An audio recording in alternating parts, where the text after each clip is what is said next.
Yeah.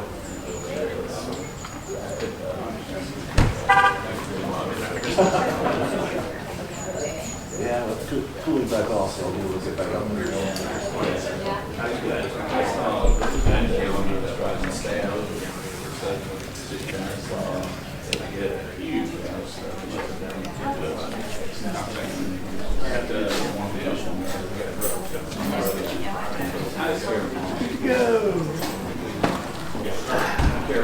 Yeah, I stick to the mowed grass. Well, you know, I'm sitting outside on the porch, and just feeling the weather change. And actually, I look back at the doorway. I definitely stick to the mowed grass. I go to that deep grass. All right.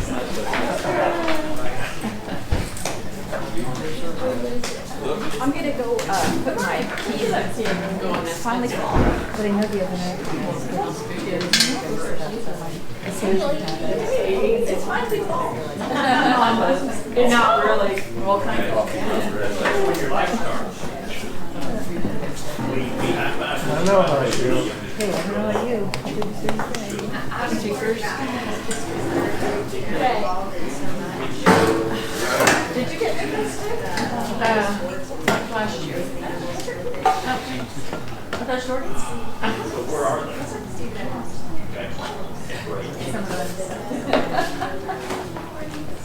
Okay. I'm ready for fall. I know, I felt like I was putting my fall stuff up.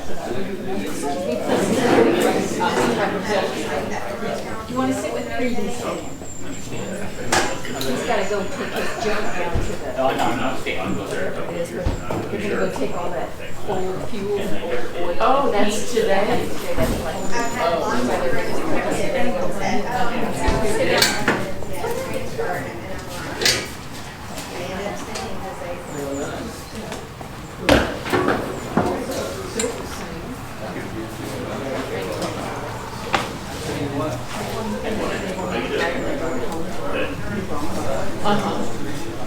Great. Good morning. Good morning. We can stand up for table. It's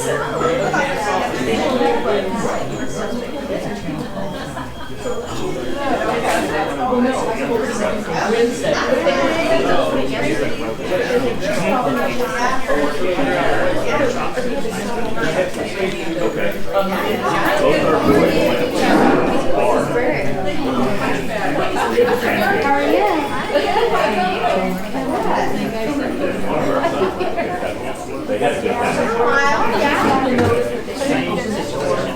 Well, this is our first year in Pittsburgh, so what's your bag?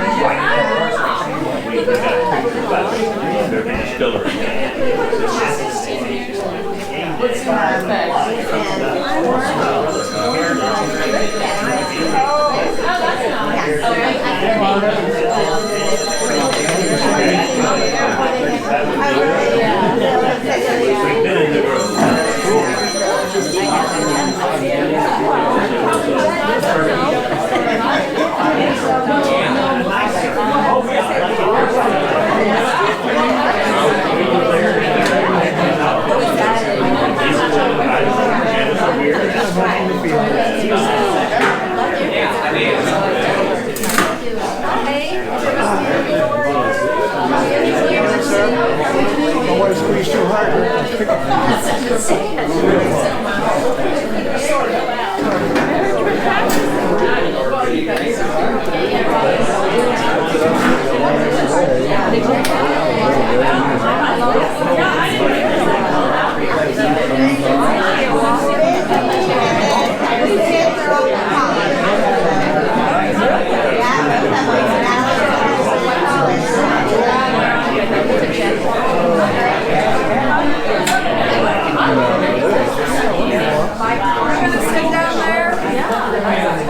Pardon me?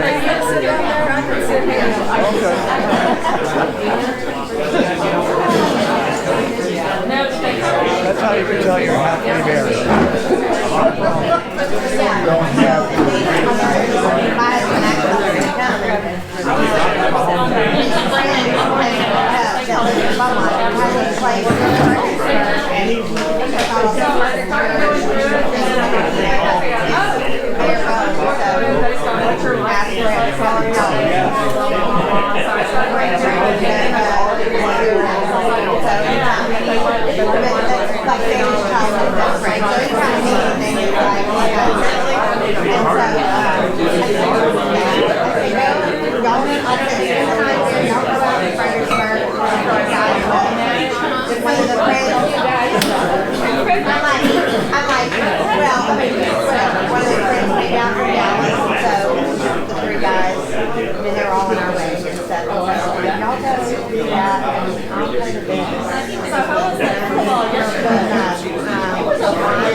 And muffins.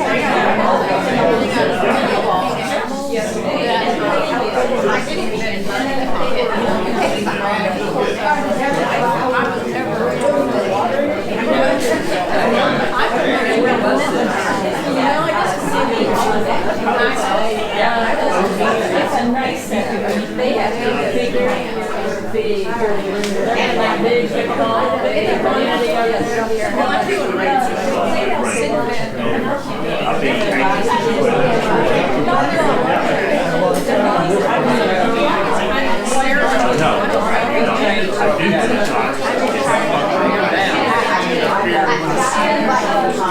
Everyone, we're going to go ahead and get started. If you will take a seat. You guys are going to go ahead and take a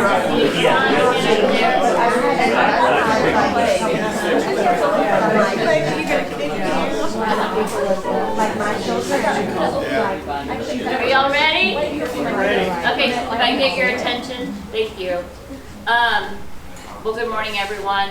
I want to thank you guys for being here this morning. And if you haven't already, we have coffee over here, and we have donuts and bread. Oh, you're on my list. I'm going to talk about you next. Just a few quick housekeeping items before we begin. If you could please silence your phones and place them on vibrate during the presentation, or go stand over here. If you need to take a call or have a conversation, please step away from the meeting area so it doesn't cause a distraction for our presenters or for others that are here to listen and learn on what CSR has to say today. Also, please sign up for alerts on the website if you haven't already. I noticed we don't have everyone signed up for alerts, and that's how we keep people informed in our community or in our, members, what's going on with the agendas, notices, updates, like this town hall boil water notices. And we do get a lot of email where people saying, I didn't know this, I didn't know this. Well, I look and I see that they haven't signed up for alerts. So to make sure everybody knew about today's meeting, I actually have spent quite some time putting together an updated email. We did have it from the billing department, but there were a lot of mistakes in that people hadn't updated their email addresses. So these are a very reliable way to stay informed, so if you could please do that, I really appreciate it. Additionally, please note that the board voted on a letter of intent from CSWR Resources to accept their offer. However, we don't have a say in this. It's the members that have a say. And I know a lot of people are confused. They're like, oh, okay, the board voted on it. No, we just voted to accept the letter of intent. There actually will be a member vote on December 13th for this, and the members will have a say. And that'll be at a members meeting. You can vote in person or you can vote at the members meeting. And we will have the election procedures that we just voted for in the last board meeting. We'll have them posted on the website, and we will have an independent election officer for this, or auditor. What is the requirement for it passing? It's a majority of those who vote. We do not have in our bylaws a provision, and so when you don't have a provision like that in your articles or in your bylaws, then it's what they say is silent, and then you look at what the statute says, and the statute says it's a majority of those who vote, whether in person or sending their ballot in. Thank you. So, yeah. unlike the POA. So just to provide some quick background information before I hand it off to CSWR, we do have regularly scheduled board meetings, and we talk about all the issues, and we have been since we've been on the board, since March and April, and like everything in this community, not a whole lot of people show up to these meetings, but there's a lot going on, and we hear a lot in emails and from other people talking, and it's incorrect information, and you know, it's like they would come to board meetings, they'd probably have a good idea of what really is going on. And our focus, the board's focus, has always been about transparency and getting the corporation on solid ground since we've been on the board. And this means keeping you guys informed about where we are financially, what's going on with our operations, how they're performing, and what issues, violations we have pending right now.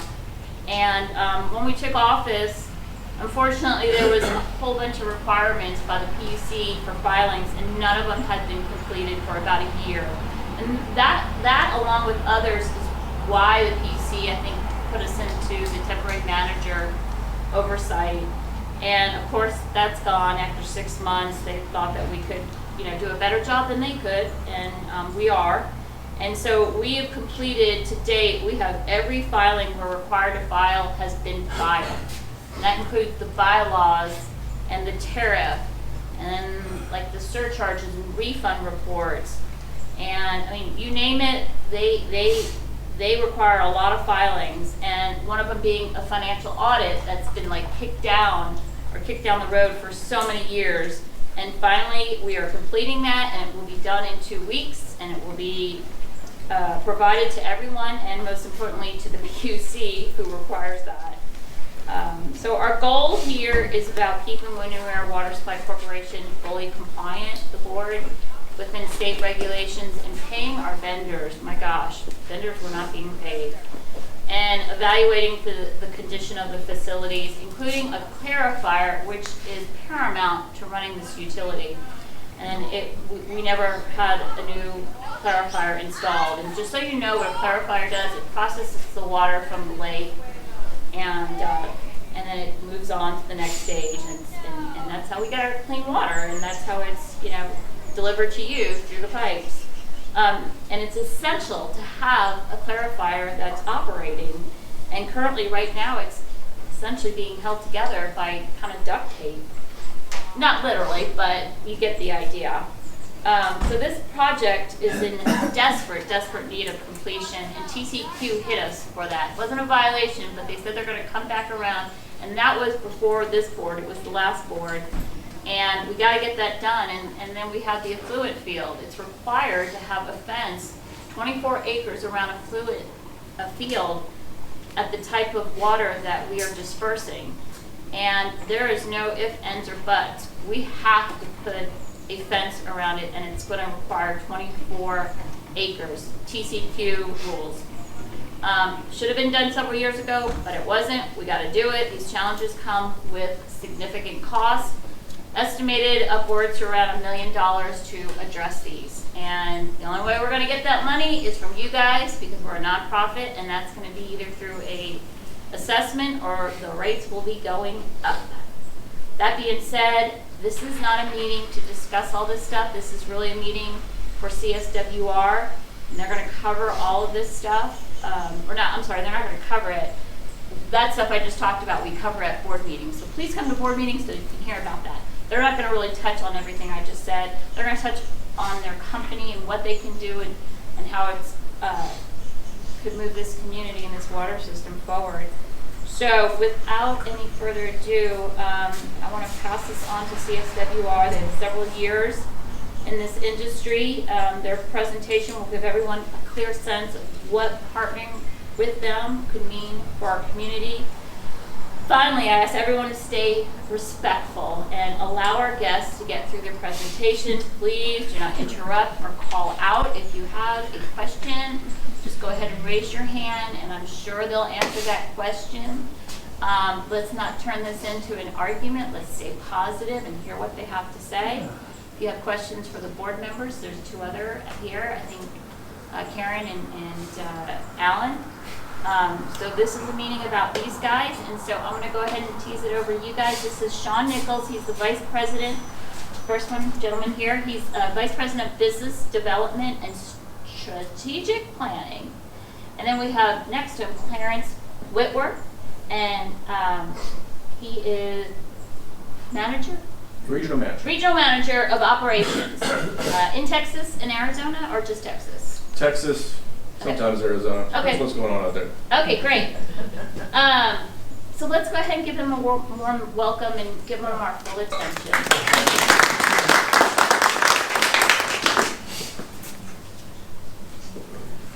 Well, I thought I had a water, so let me I'll get you one. Right grab here. a water. So, thank you, Patty. As Patty said, I'm Sean Nichols.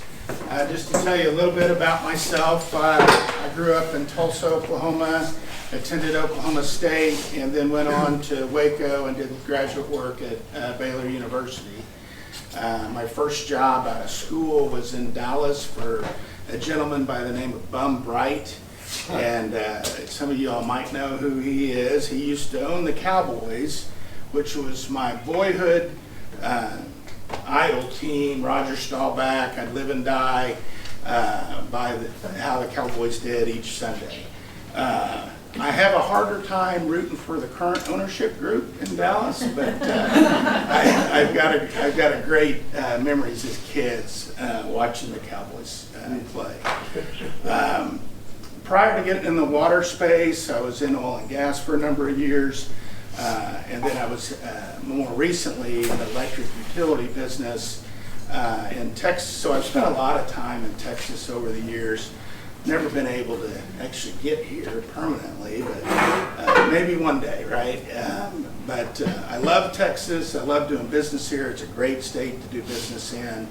I've done business with LCRA and San Antonio and Austin and just a number of different entities. And when our founder asked me to come work for him about 7 or 8 years ago, I made the condition that I wanted to have the responsibility and the opportunity to be in the Texas market. We had no presence in Texas at that time. And so I brought some maps, and you can kind of see, been somewhat busy the last 7 or 8 years. We have about 180 different locations throughout the state. And then we did a little zoom in, sort of more relevant. The little red star is where we're at today. And so you can see where our systems are that are in a relatively close proximity of where we're at. So that's a little bit about me, and real quick about our company. I'll get into some more of that, but I do want Clarence to introduce himself and talk about, where you came from and how you got here, and just sort of what you do. Okay. So my name is Clarence Whitworth. It's actually Clarence Ludwig Whitworth. It's very German. People get scared sometimes. It's fine. We don't take over everybody. But yeah, we like to feed people, though. I love that. But I've been in Texas my entire life, born in Galveston, live not too far from the Houston area. I do have the responsibility for all of Texas, help out with some surrounding states when needed. Got a couple sites actually in Louisiana that we run, our Texas guys do, so some people don't know that. But I am in the operations side. I am responsible for the operations. Our team, should the membership decide to go forward with this down the road, this would be something I would be the one out there getting those violations fixed and putting up that fence and make sure the clarifier got fixed and all that. So our team would be. We've got some good people that work for us. So, but I have about, this coming June will be 35 years in the business for me. I am the highest licensed water and wastewater operator in the state of Texas. So I retired as the public works director for the city of Pearland, if you know that area, very large city, south of Houston now. And before that, I was assistant director for the city of Houston many years, but I started in small cities. I started, I think, in '90 in a hole putting clamps on pipes. I went to school at night. So most recently, I'm still on the board for the Texas Water Utilities Association. Just finished my year as chairman of the board and the president before that. Got 2 more years on the board. I also spent about a decade as a TCQ environmentor. So we're the ones that go out for free at our own cost when a inspector goes out and say, hey, this system really needs help. Can you go out there and offer free technical? So that's something that I've done for a very long time. little weird thing about me that some people don't know, and it really gets people straying when I tell them I've been doing this for 35 years, is I actually have a degree in music, instrumental performance. I've studied with the Houston Symphony for many, many years. David Kirk plays tuba down there, so I play tuba, not that oom-pa-pa stuff. It's okay if you like that, but I'm a symphony guy.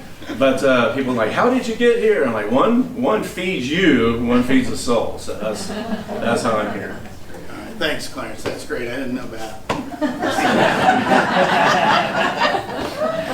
I thought tubas only played in pop. I don't even own a sousaphone. Yeah. So a little bit about Central States. Our founder is a gentleman by the name of Josiah Cox. I consider him a young man. He's probably mid-40s. His background is in civil engineering. He worked for an engineering firm drawing plans for subdivision wastewater treatment plants. And following 2008, what he noticed in Missouri was there was a number of subdivisions that were in the process of being built out, and in the financial collapse of 2008, builders either just picked up and left town. Several of them got arrested and thrown in jail, and the communities were left with facilities that were designed to operate for 300, 400, 500 houses, but they only had 50 built. So they don't really work very good when they're not, fully loaded. And so Josiah saw an opportunity, and he spent maybe 3 years trying to find someone to believe in his vision. He grew up in a pretty small rural community in Missouri, went on to play football at the University of Kansas, and he had a heart for smaller rural communities. And most of the competitors, if you will, want to operate large systems. They want to buy the city of San Antonio's water and wastewater system. They don't want to mess with, isn't probably not the right word, but they don't want the challenges of having to focus on smaller systems. So his vision was there's all these small rural communities that deserve and need clean water, and so he saw an opportunity. He spent about 3 years trying to get some seed money to get started. Finally found a couple guys in California to give him $3 million, and he got started. Shortly after that, I joined him. At the time, I think he might have had a dozen systems, mostly in Missouri, in and around St. Louis. And I think if you asked him back then, that was his initial dream, was to be self-employed, have something to provide for his family, and probably didn't see much beyond Missouri. Well, fast forward to today, 11, 12 years later, we're in 11 states. We're the 10th largest water and wastewater utility in the United States. We're the largest single owner of wastewater treatment plants, and we have converted more of those from non-compliance to compliance than any other company in the United States. So we're very proud of our track record. We feel like we're doing God's work. We feel like we're doing a good thing for the environment and for the communities that often get overlooked. So that's sort of who we are and what we do. We have a number of, it's fine for me to come up and say that, but there's also on the record commissioners in most of the states that we've operated on, Texas for sure, publicly saying what a great job we've done. One of the systems that's not far from here is a small system called Castle Cone, which is Kerr County, south of Kerrville, maybe 10 or 15 minutes. Was maybe in receivership and out of compliance for nearly 20 years. And whoever the heir was, the owner had passed away, and the heirs really didn't want anything to do with the. Anyway, we tracked him down. He's somewhere in Europe. We signed the paperwork. We invested in taking over and fixed that system. And so after that, at the time, the chairwoman of the PUCs publicly acknowledged how instrumental we were in that work and how grateful she was for our involvement. Because of that, we get, from time to time, referrals from the PUC.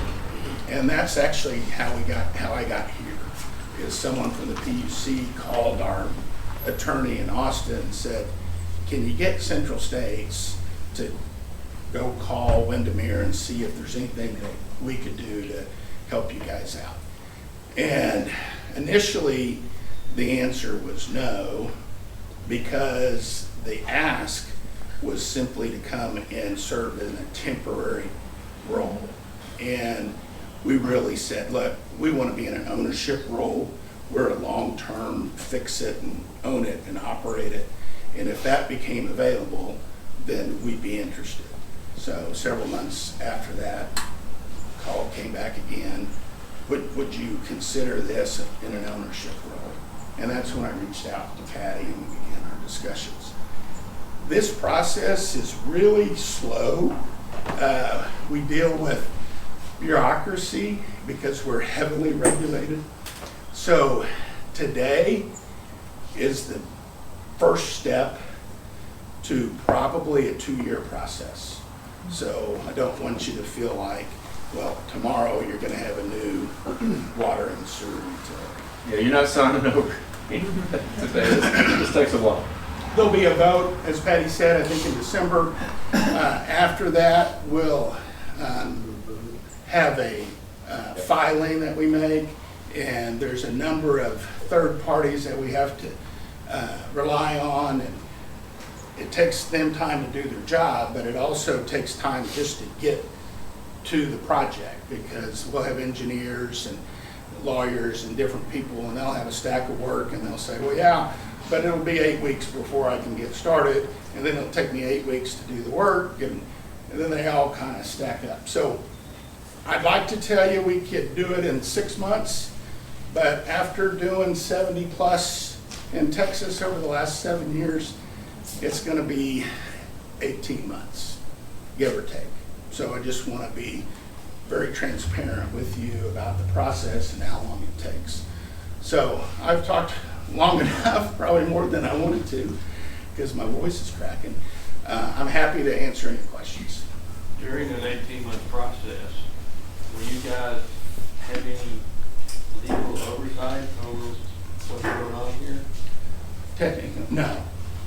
Now, that doesn't mean we can't be helpful, but legally, the HOA will still own the system and have the responsibility for it. Me and the Davises own the property that's right across from the windsock on Exeter. We have horses, and the green belt has been our friend for years. We use it for riding, and I'm wondering if the 24-acre fence would affect the utility access that they have, because the utility trucks come through there for the power lines. And where about is the 24 acres? Is it long ways, or is it just over where the gray area sprinklers are sprinkled? Well, that's more like a board question. These guys are like here to talk about CSWR. We can have a private conversation about that with the fence with you guys. We've talked about that several times at our open board meetings, but I'm more than happy to talk to you afterwards. Okay. Just one-to-one, and we can discuss that.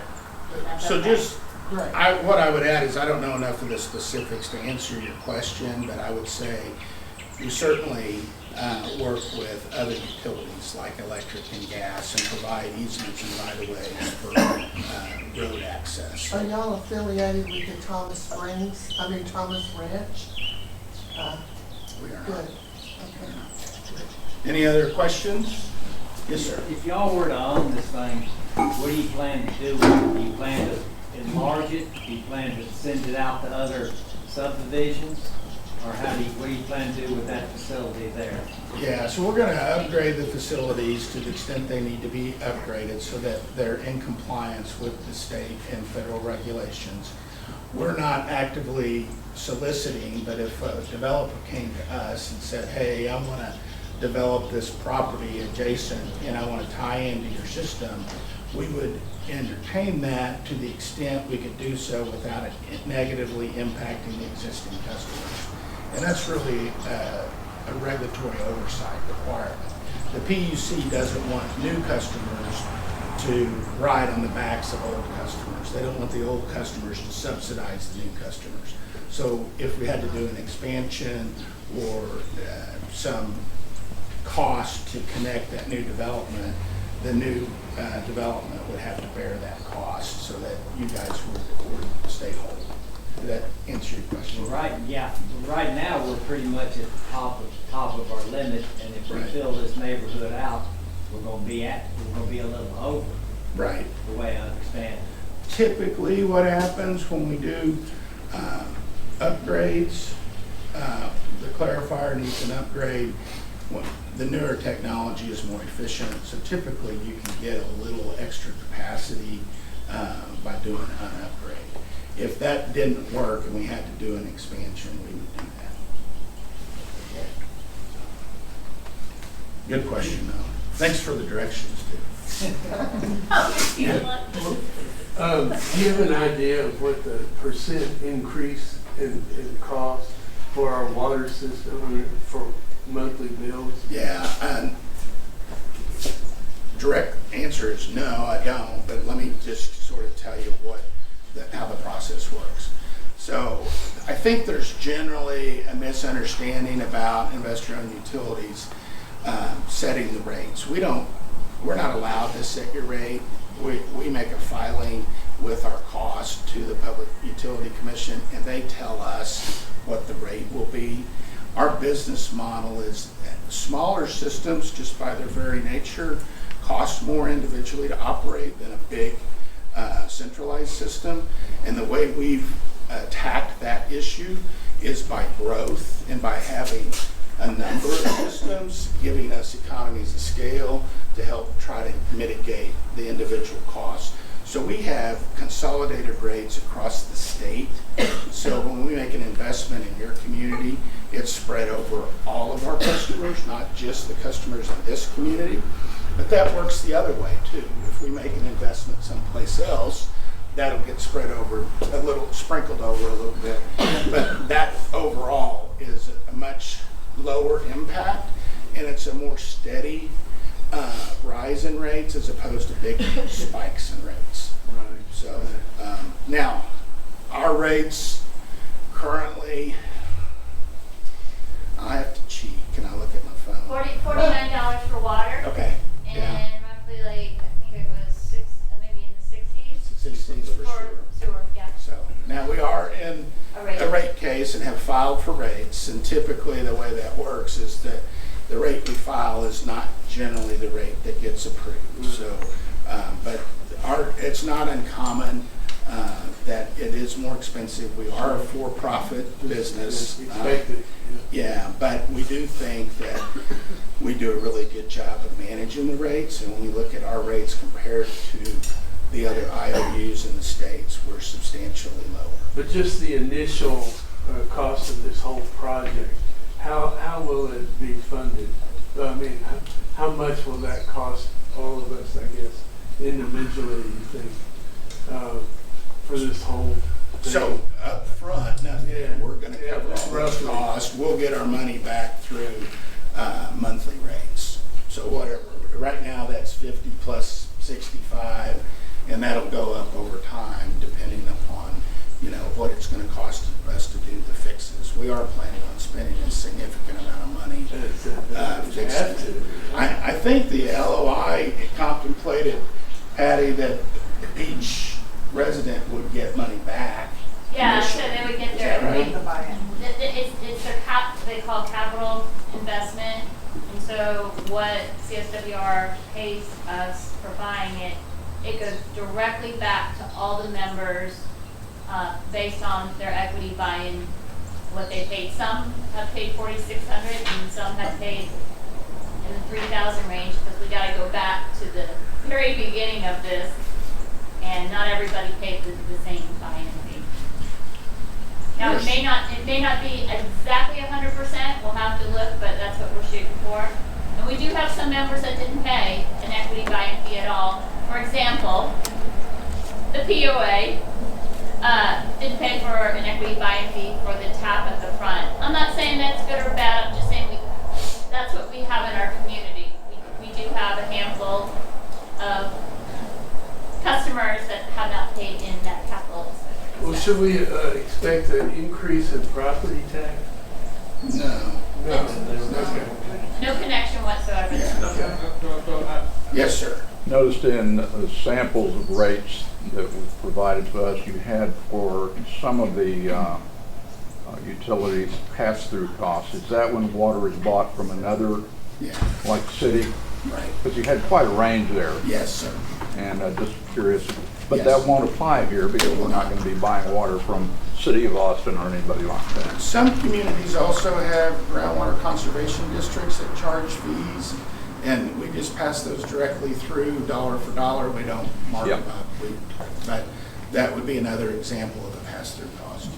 Do we have any kind of, what about LCRA? Do we have some kind of pass-through from It's just them? a monthly fee for the raw water, that they would assume that if there's a fee to take that water out of the lake. Nominal, it's not a, Yes, sir. Well, looking down the road with the age and usage on our meters, old direct feed, Neptune and Master, you're gonna replace them. That's probably true, but Because you're only catching 50 to 80% of the water. yeah, that's I'm probably just right. curious, what meters do y'all use? That's a great question. We actually use the newest Badger meter, the AMI. It's Nexus 7 with the Itron. So we're trying to slowly, everywhere, period, not just Texas, to go to a new meter that actually captures correctly, and we can read remotely, because later we can minimize those costs in the future. We don't have to have a meter reader. So that's And the you goal. might imagine that we've grown through growth, right? And so all these systems used a different manufacturer and a different meter. So they're Every all, one of them. right now, it's just everything that was ever made, we've got one of them. Are Right. you talking an AMR or AMI system? AMI. Yeah, initially we'll hook them up as AMR because they have that capability where we'll do the drive-by as soon as we get them. We use a system called High Tide across the entire country. It's a form of SCADA, if you know it. It's just a computer system that allows us to remotely monitor. Through High Tide, we can actually hook up our AMI since our network already exists. Yes, sir. Did you have a question in the back? No? Okay. Anybody else? Yes, sir. First of all, thank you for your presentation. That was really well done, and obviously have a lot of experience, so I appreciate you coming. Regarding the letter of intent, that obviously allows both parties to get to know each other better, to continue a negotiation that may end in a sale if you all are willing to take that on. The process that happens is multifold, and there are points at which you're going to require internal corporate documentation from us. Can you talk about that type of documentation and the timing you would expect to receive it? I'll do my best. So I don't think there's a purchase agreement that we'll get. We'll send you a draft. We have a standard purchase agreement. Probably 80% of the parties just sign it without any changes. But there are some parties that want to, kind of negotiate around the edges of the purchase agreement. And we'll certainly entertain those and try to be reasonable to make changes that are acceptable to us. We do have private investors, New York private equity money, and so they do have certain requirements that have to stay in the agreement that we don't have a lot of flexibility on. But beyond that, we'll negotiate the purchase agreement, we'll sign the purchase agreement. At closing, there's probably a board resolution that's going to be required. The vote is going to be a requirement. And so just basically a memo from the board with the board signatures that say, we had the vote, here was the outcome of the vote, and we've got the authorization to move forward. Often, not always, we'll sign the purchase agreement with a condition that it has to receive the membership vote. So the paperwork is sort of already done, and then if the vote comes in negative, then the contract just goes away. And if the vote comes in positive, then we move forward. So because we have a fair amount of time between now and the vote, it's really, I hadn't even talked to Patty about this yet because we were coming here to see what y'all wanted to do. But if she has the time and is able to and wants to, we can have a contract negotiated and then have that provision in it. It can already be signed, but just have a provision that it's conditioned on the outcome of the vote. Follow up then, if I may. So since your equity partner is here, maybe the question where I was trying to get to is better placed to him. Is he here? Did you say he's here? Okay, I'm sorry. So what I'm interested in is internal documents, such as financial statements. I would assume you would want to know about the financial footing of our corporation. And therefore, if you don't really care about... No, we do. I think we have that. As I don't know if we have the most recent annual report that you filed with. You're currently required to file a financial statement with the PUC, and that's usually the document that we. Yeah, we've got. So I think we shared with you the required Class D reports that we're now required to file because of non-compliance. Right. And they've taken jurisdiction over us as an IOU for the next 4 years. And we shared with you the 2024 and 2023 Class D financial reports. And then there's a fair amount available online, and so there's been some recent filings that have been involved with this community, and so it provides a pretty clear picture. Okay. And So, I've read most of those. All right, so not to interrupt you, Yeah. I'm sorry for interrupting you. That's okay. But I'm very familiar with what our corporation is able to produce. Okay. The prior board was posting a full set of financial reports every month online to our website. That stopped when the current board went in place. Okay. So standing here right now, if I were asked to make a business decision about this to go forward, I have no financial information to base that upon. That's a problem for me that we'll take up with the board. Okay. But, so my question was, what financial information did you base your decision to even be interested in?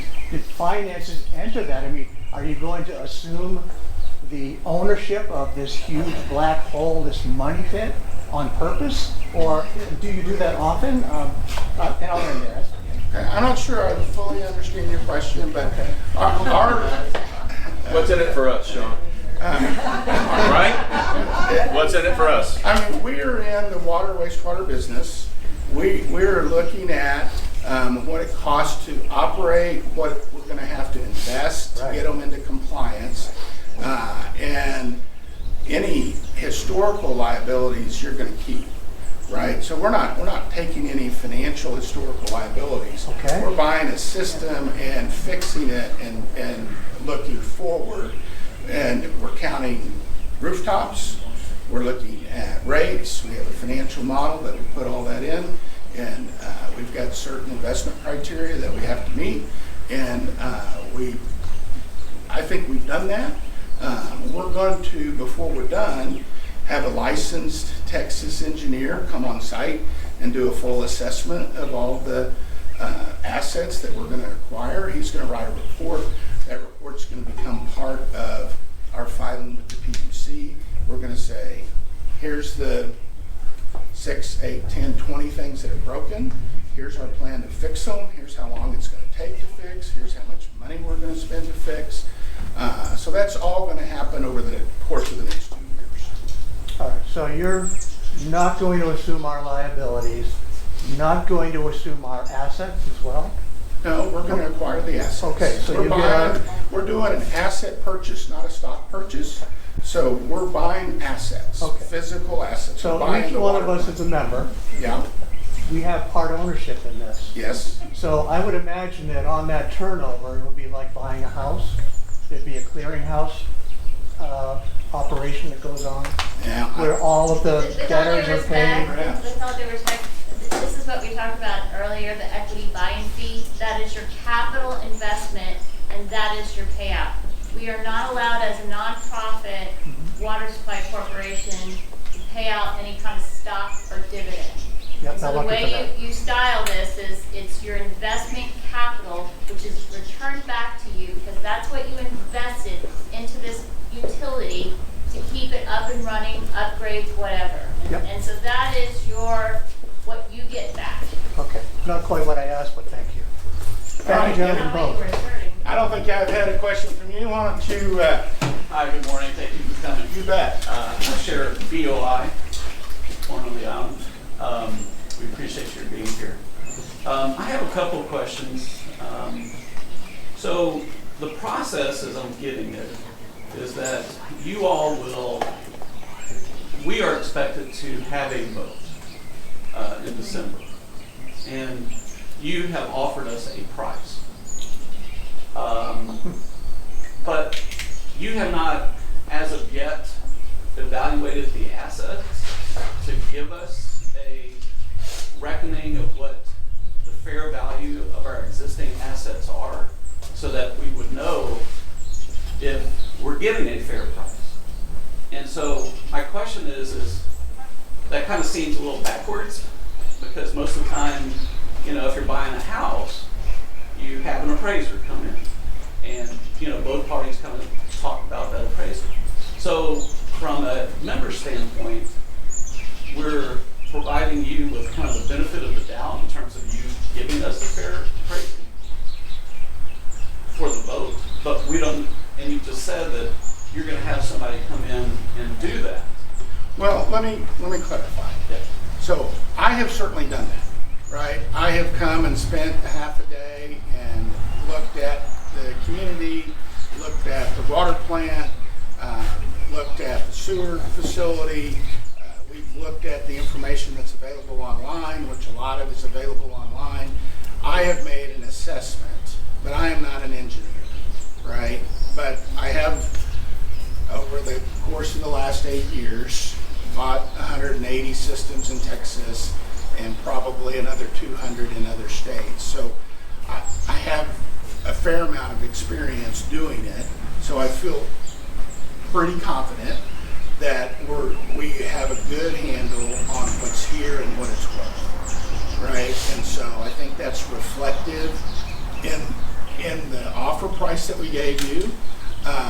We understand there's a significant amount of money that needs to be spent. I think Patty mentioned in her presentation briefly this morning that there's probably $1 million or more in upgrades that the community would have to make. And so what we've seen in other places is, because we do this all the time and it's the only thing we do, we can often make those improvements at a lower cost than perhaps you all might be able to make them.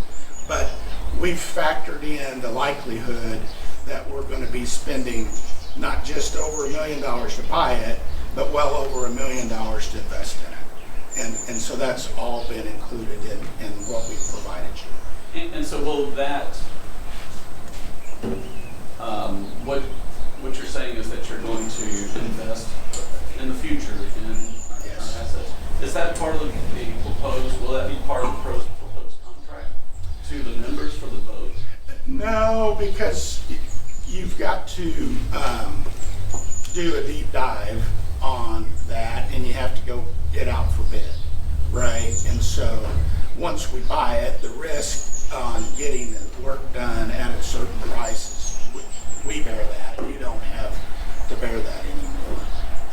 But there's no question that significant work has to be done just to get into compliance, and we are required by the regulators to get it into compliance. So, and the board hasn't provided you with its own version of valuation? No, they have.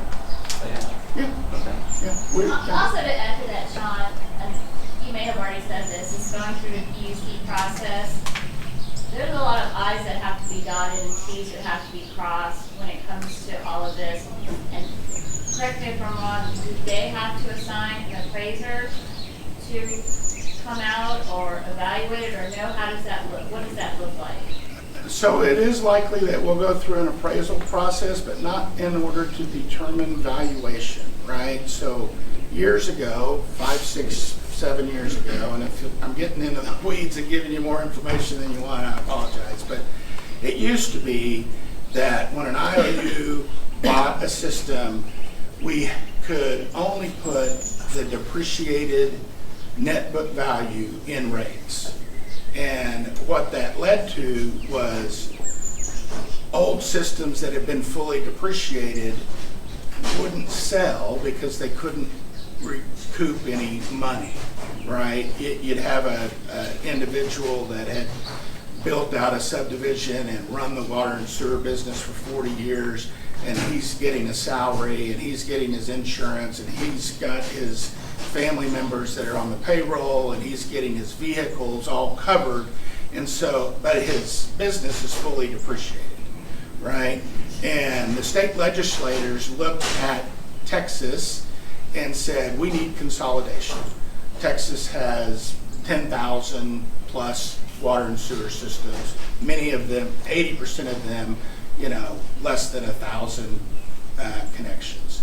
And the requirements continue to get ratcheted up, right? The Clean Water Act set out a path for, and technology has improved that we can now see things in our drinking water that we couldn't see before, and we're like, oh, we need to get that out of the drinking water, right? And so the requirements continue to go up every year, and that's the federal government mandating that. The states are implementing it, and it's forcing the smaller operator out of business.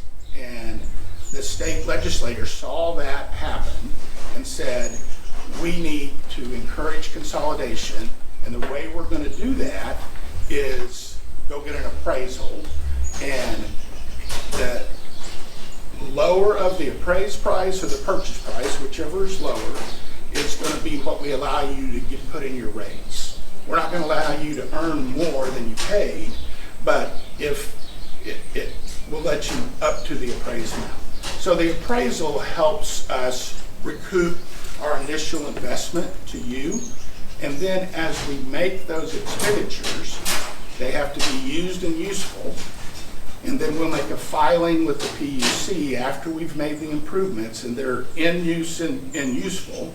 In other words, we can't do something stupid that doesn't work. It has to be the right thing to do.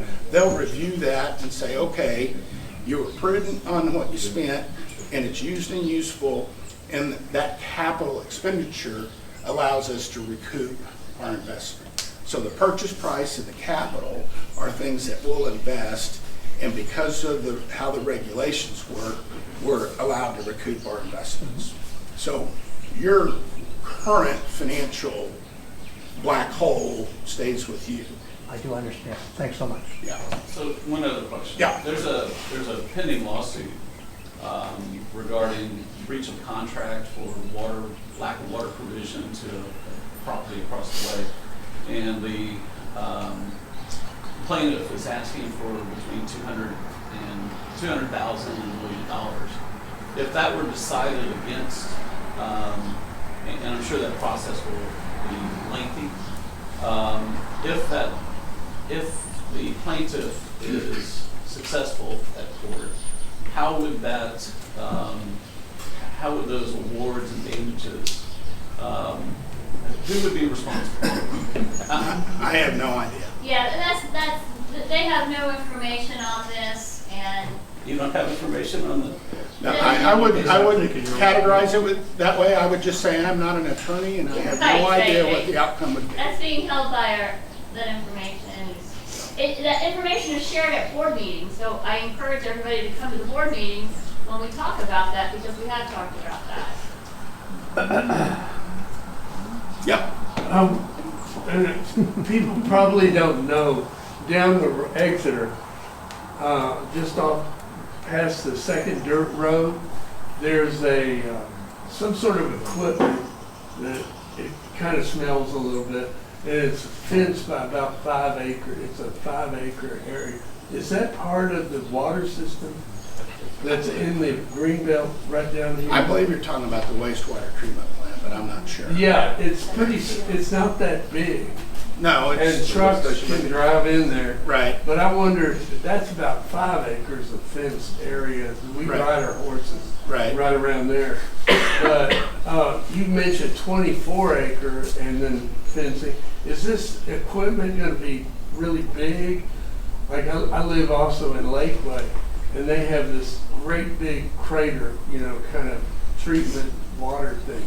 I don't think it's gonna be a lot bigger. There might be another train, or it's a little mechanical plant, is what it's describing. And then the 24 acres is the spray field, right? So Okay. you're discharging, Yeah. instead of into a creek or a body of water, I believe you're discharging into the field, and the 5 acres isn't big enough.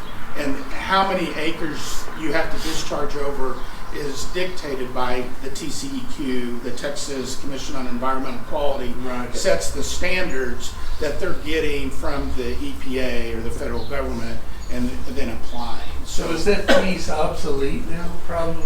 No, I don't think it is obsolete. Okay. I Just think curious. To Yeah. add to that, this might answer your all's question. It's possible, I don't know that, but if this were to go through, it's possible that maybe CSWR would want to upgrade that affluent, what we have currently. Yeah. And then the 24-acre fence wouldn't be mandatory by TCQ, because we are all the way down here Yeah. on how we treat that, and because we're down here, we're required to do the 24 acres. Yeah. If we should upgrade, I'm sure you could speak to that, Clarence, if we should upgrade it, it might remove that 24. That's absolutely right. The fence is absolutely, it's required by the state. When you have a spray field, they say you must keep away from so many feet from people. So if y'all are out there riding horses Yeah. around it, that's why the fence. Right. I don't like spray fields. Way down the road, capital projects, when we start planning, I personally would say bye-bye spray field, depending on cost, things like that, how reasonable it is. Don't like spray fields for that reason. That's so much green space that's lost. Yep. And we really have our hands tied when we're dealing with that. Okay. Is that a chain link fence that y'all usually put around, or what kind of Chain fence? link? Is it? If you did that? So I prefer wood. So again, the state TCQ dictates the fence. You can have an 8-foot. If I do an 8-foot, I'm going to do wood. So it hides it, makes it look nicer. Or you can have a 6-foot chain link with 3 strands of barb around the top that kind of look like a prison facility. So that's that's your options. So when I have an opportunity, it costs me work, but I do prefer the wood fence because it's better for the community. We want to be good partners. I don't like the chain link. What about all the wildlife? Yeah, there's a lot of There's deer. a lot of deer and there's a lot of wildlife over there. So it's going to come down again to if we're what we call sanitary control easement, what we've got to keep away from the people. So spray field, we don't have a lot of control there. It says, again, acreage, people, you must stay away from that. If it's someplace we have to add a fence, all I'm doing is trying to maintain the set. Usually it's about 150-foot distance around it. So the fence wouldn't necessarily be at the edge of the property. And these are not our choices, Choices. right? We're simply implementing what the state has told us they're mandating. So these are things that if you choose to keep the systems, you will be required to do and to pay for yourself. Yeah. We're simply saying if we buy the system, we think that we bring value because we've done it so many times, so many other places, that we can do it cheaper and in a way that's better for the communities. So, yes, ma'am. What replaces the spray field? That's what I was gonna ask. Oh, okay. So, well, I'm going to get way out of my skis here, but it's the affluent that they look at, and if you're treating the affluent to a level that it's okay to discharge it somewhere else into a stream or some other way, or maybe you can discharge in a more concentrated area because it doesn't have as many bad things in the water anymore. But I mean, you can probably answer her more specifically. It would be via upgrades at the wastewater treatment plant itself. Like when we replace the clarifier, there's technologies now that alone would help. And we might not need the spray filter. We might be able to do a different type of discharge. If I can get away with make a spray field go bye-bye, that's my choice, always. I'm not promising that, I'm just saying, I'm gonna be looking at it. But there's, no matter what kind of upgrade you do to the sewer plant, there's still gonna be effluent discharge. Yes. we So can. you're saying it could be possibly dumped right back into the lake? That possibly. Okay. It's a long way from the lake. So And that's actually going to determine a lot of it is so the the current clarifier requirements. that they're talking about is actually at the water plant treating the lake water. Okay, And all right. And then the treatment plant is in a different spot, and the spray field is up. I got at the you. All treatment. right. Yeah, because I haven't seen the system yet. In my world, clarifier is usually a wastewater plant, not a water plant. So you have a little different system. Yeah, Gotcha. they're a little different setup, yeah. So, it's gonna make everybody go, but is there ever a situation where you get the effluent from the sewer plant clean enough that it can go back in and be treated as drinking water? Well, they certainly do that in Europe. And here in Texas, several And there are some places in Texas, I don't know if they're drinking it, but they're certainly irrigating with it. They are. It's pretty popular around San Antonio where they're doing that. That is a pretty expensive undertaking, and I would not anticipate that was something that we would do here. City of Wichita Falls, El Paso, several cities have actually piped their wastewater discharge right back into their surface water treatment plant after they've made upgrades because they ran out of water. And I would tell you, But it's expensive. I live in St. Louis, and our water comes from the Missouri and Mississippi rivers, and those are not clean. But the water is fantastic. I don't foresee that happening here. So what happens on day one, for example, if it's just being voted on by the members? What happens on day one if you were to purchase our utility? How would our service be different? Well, there's a lot between now and day one, right? So there'll be the engineers will out, they'll do their assessments, we'll have time to prep all that. And so what's the first thing we're gonna do on day one, 2 years from now? I don't know. You may not notice much, if any, changes.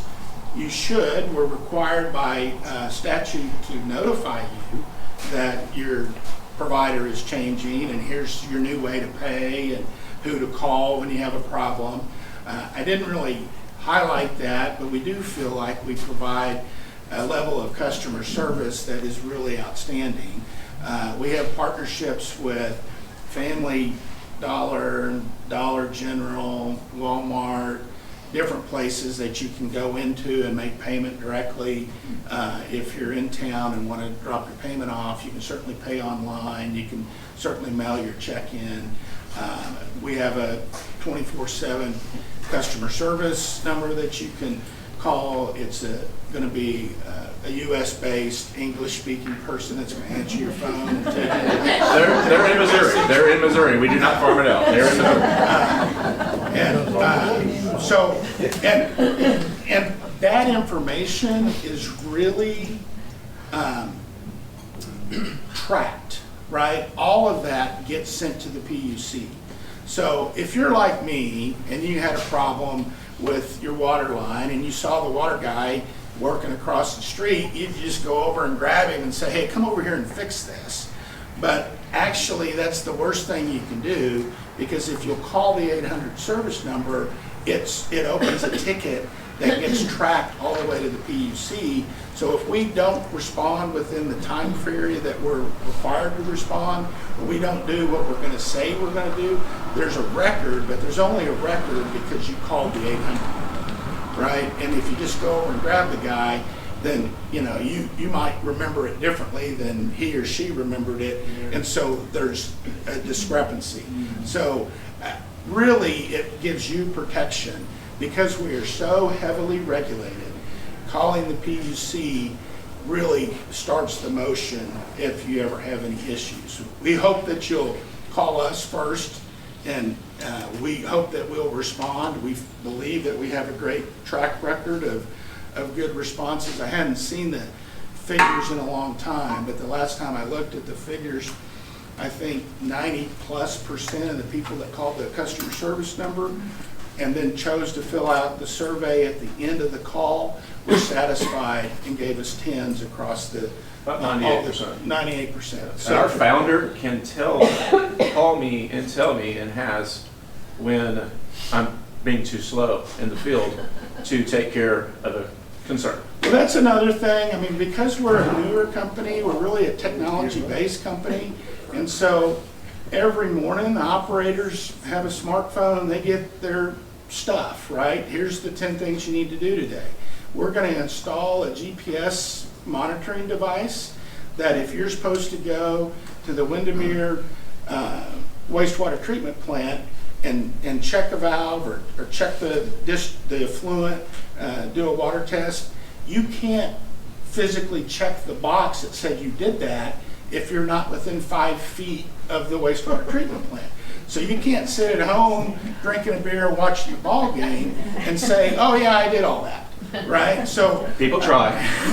People try. We do think that adds a lot of value. Yes, sir. So, are you going to, when you start off, are you going to be servicing our system with existing personnel, or will you increase staff, or do you need to do that? Well, so especially a system of this size, which, I mean, it's not a large system, but it's a good size system, and you have staff, that our preference is to retain the current people doing the work. They know everything that's not written down. And in the water and sewer business, there's a lot of things that aren't written down. And the things that are on the maps that says the line is here, actually they'll know, well, you know, I know the map says it's there, but it's actually 12 feet this direction. That's right? one of the black holes we were talking about. Yeah, so we will invest in, you know, identifying where all the lines are, and what's the new technology buzzword for the dot plot map that Mark does? Not the plot. Huh? Oh, the GIS. Yeah, Yes. so we're going to GIS all of your system if you don't already have that, right? And chances are you don't have that. And so we're going to create that as a requirement. And that takes time and money. So are you saying that you're going to subcontract still out to our current operators? That's the staff that we have, right, Patty? Yeah. It may be, sometimes it's a subcontract, sometimes we hire them. It really, we haven't had those conversations yet, so I don't want to get ahead of that process. Sometimes they want to keep working and sometimes they don't. Sometimes they're like, yeah, I've done this for 4 years and I'm done. And if they don't want to stay on, then we do have systems in the area that will find people that can do that, or we'll send some people here to do that until we find somebody in the area that does that, or we can get them licensed and trained to do that. Or, you know, Clarence will move up here and take care of it. It's funny because I took care of Burnett the last 2 Thanksgiving and Christmas, so my guys could be off. Yeah, yes, sir. Thank you. Your answers are very enlightening. Thank you. Oh, good. And this may be more of a question for the board. What I'm unclear on is, so at the beginning of the meeting, Patty talked about assessments for the membership, for the clarifier and the chain link fence, all that kind of stuff. So what I'm unclear on, if we vote in December to accept you all, but there's a 2-year process for you all to come in, but we need a clarifier. You're saying that you're going to invest in us, but then Patty was talking about assessments for us for those items. It's a great question. So let me tell you how I have handled it in other places. And there's no, we always do it this way, right? But often the TCEQ or the regulators that are putting pressure on you because we've got such good relationships with them, if you say, hey, we've entered into a contract with CSWR and they're committing to fix all this, they'll sort of back off, right? If it's a situation where it's a public health hazard, or in that isn't appropriate to do, then we would review the work, you would do it, and then we would pay you for it as an adder to the contract at close. And that's So, in the contract right now? I don't know, because I sent you my standard agreement, and that's not a standard provision, but we certainly can include that. So, And, you know, just so you know, yeah. the clarifier is more of an issue of the fact that it can't keep up in low water conditions, which our lake right now is high water. We were saved by the recent rainfall. Right. But there are projections by the Central Texas Water Coalition Right. that water is going to subside much more faster because we have so many straws in the lake. Right.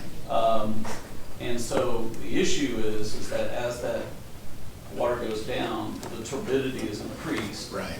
And the existing clarifier will not be able to keep up with system demands. So the issue then, of course, is trucking in water, which this community has looked at in the past and has planned for. So I'm trying to just provide you with Sure. additional information. Yeah, so, yeah, we actually have facilities that we could probably assist if you do need to truck water in. We've got some facilities that we could probably help with that. Our clear preference, and I think it's best for you, is to wait and let us do the improvements, because we think we're going to add an expertise and economies of scale that are going to allow us to do it cheaper.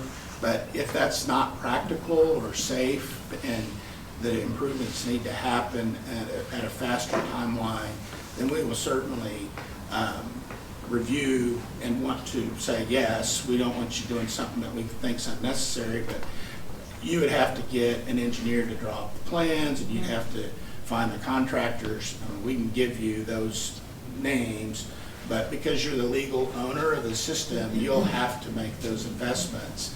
And then, you know, like I said, you know, when we got to close, it would be whatever the purchase price is plus these investments that we've pre-approved that you've made, right? And we'd need receipts. And there's a whole process, but it's not uncommon. It's just not,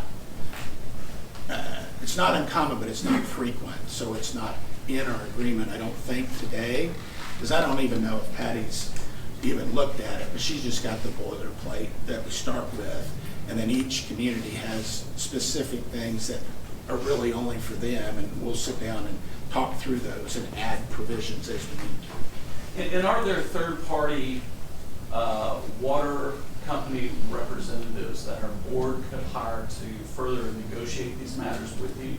Because our board wouldn't contain, nor would legal representation necessarily have the necessary experience to negotiate that with you. Are there third-party water assessors that would create a valuation for us, and then also yeah, I'm sure there are, but that's not really. I wouldn't be able to point you anywhere. I don't know. My struggle with it is they all have their own agenda, right? And so. And I think we have an agenda. We've had 25. We have 30 attorneys that are already involved. Right. We've had 30 years of this corporation neighborhood building these assets, and so I think the neighborhood wants to know that it's, you know, that these contingencies are. Well, what I will say is very few communities that I deal with have a Patty that has the knowledge base that she brings to the table. So I think you're very well represented, just because her job is very. Honestly, there's just not very many people that are willing to do what she's doing for free. I mean, that's the truth. And without that, yeah, Joe did that for free. Yes, Jim. Let's say it goes through and y'all come in. Would the first thing that you do build the fence, unless upgrades are made in the decision making? It's impossible to know because we got to do the assessment, and if our assessment is we're gonna add some downstream treatment technology, and we don't need the fence, or we don't need 24 acres of fence. And I don't know that answer yet until the engineer tells me what we're gonna do, and then we'll have to price it. And, you know, prices are coming down a little bit, but, you know, 3 years ago, labor and materials was just shooting through the roof, and if I priced it, you know, today in 6 weeks, I'd have to price it again because the costs have gone up 10%. So to project what the cost will be to do those upgrades 2 years from now, I just am not comfortable doing that. Okay. So, Okay, well, I think. am I done? Is that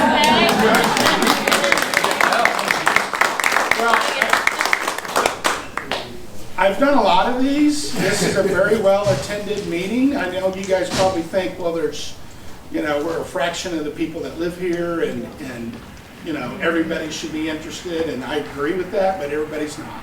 So you all should commend yourselves for taking time to come out. And I was a little worried when it was open air that we might have some rain, but God shined on us today, and it was a beautiful day. So thank you all. Okay, thanks. Thank you guys so much. Like I said, we are going to have a board vote on December 13th. It will be here.